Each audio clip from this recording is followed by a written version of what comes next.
Well, we will not achieve unity only by talking the talk, only by saying that we are remaining united. The enemy will not be afraid of our words, but in practice we should show that we are united, and we should unite in practice. The first step to achieving unity is to recognize one another. All Islamic religions should be recognized. They are official. It is not like that.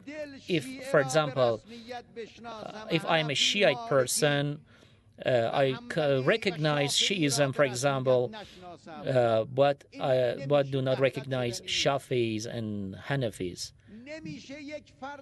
It is not possible to see that a Hanafi person, there is a person, he's Hanafi but does not recognize Shiites. A Shafi person should recognize Hanbalis. All of us should recognize one another. We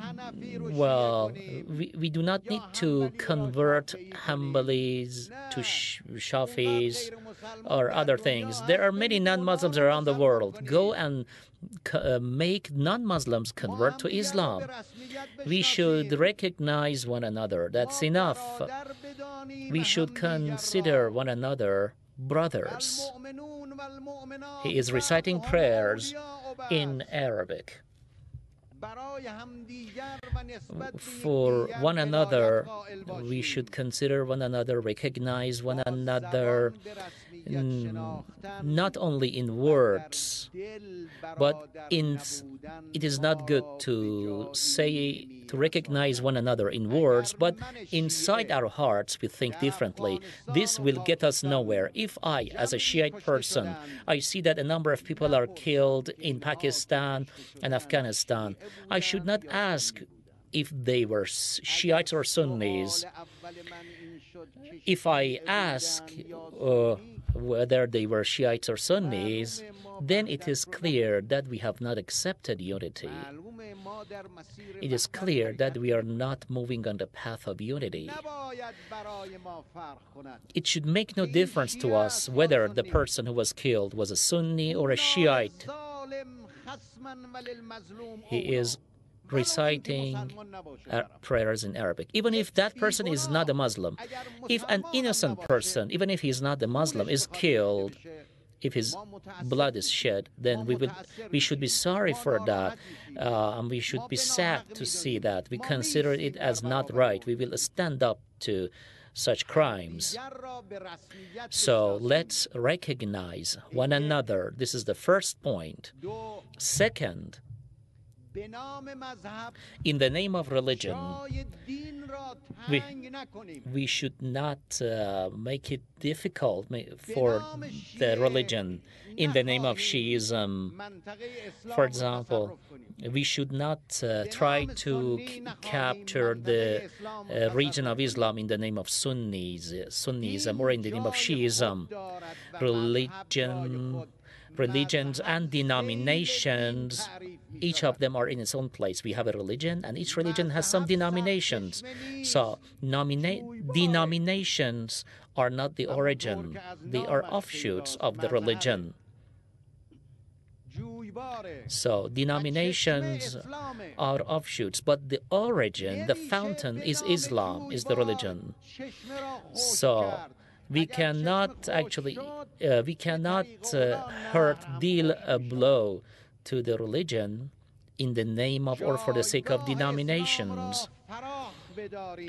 Let's consider the status of religion as the high.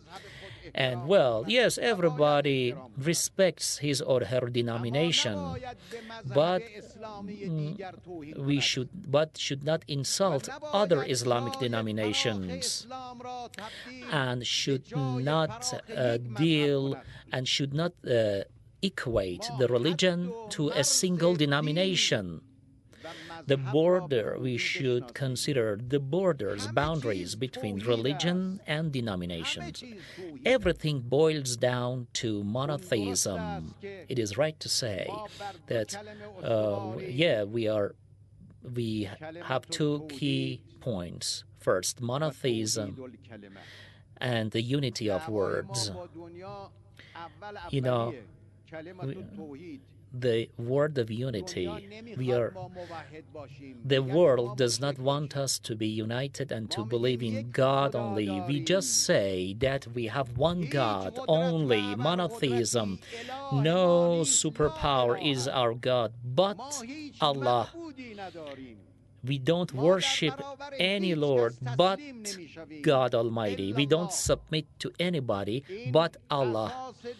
This is the basis of religion, the basis of Islam, the basis of divine faiths.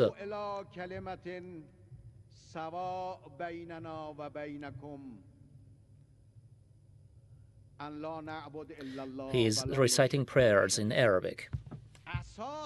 The basis is monotheism. The basis for us is the day of resurrection, the Holy Quran, the Prophet, the Qibla. We have one single Qibla, one Prophet, one Holy Quran. Yeah, maybe we may have some differences of opinion. That's okay. But the things that we have but we should stand behind our common belief, our common ground. You see, the enemy wants to push us to the areas where we have some differences of opinion, but we should stand behind our common ground. We should push our young people to the areas where we have no differences of opinion, the area where we have one common enemy. Even if we didn't have an enemy and even if we were enjoying full security, still in that case we had the responsibility to remain brothers.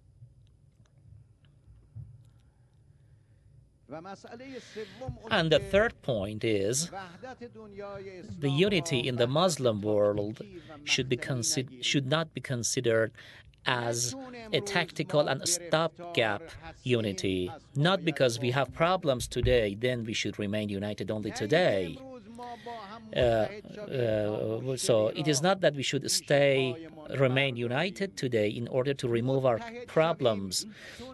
We should not say that we should be united today because there is a cancerous tumor called Israel, and to tackle that, even if Israel is not there, we should remain united. Even if the U.S. leaves this region alone, then we should remain united as well. We should continue to remain united. Even if we have no enemies, we must remain united. We should preserve our unity. Unity is a strategic point for us. Unity is not a tactic. Unity is not there to secure our material interests. Unity is not aimed at helping the Palestinian people return to their homeland. Even if all Palestinians return home, then we should remain united even at that time.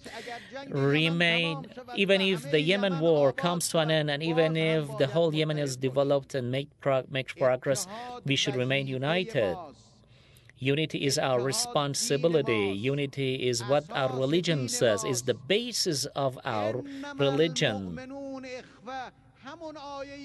The same Quranic verse that was read out, was recited at the beginning of this conference. We should resort to God Almighty, and we should not remain divided.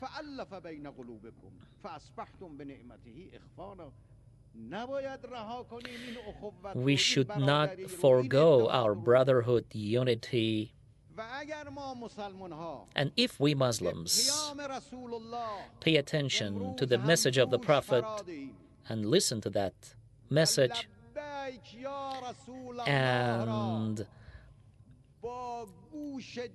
answer the Prophet's call, and we obey him, and we respect the message of the Prophet, if we stay by the Prophet's side, we will enjoy prosperity in both worlds. If we don't distance ourselves from the Prophet, we will remain united. Our power will be stronger than their weapons. If we continue the path of the Prophet as stipulated in the Holy Quran, we will emerge victorious. Tyranny, the Israeli regime is actually launching aggression against the Palestinians, and the U.S. has also revealed its tyranny toward Muslims.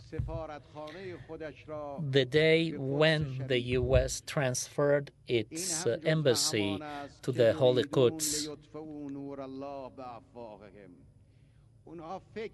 they think that just by changing a building, they can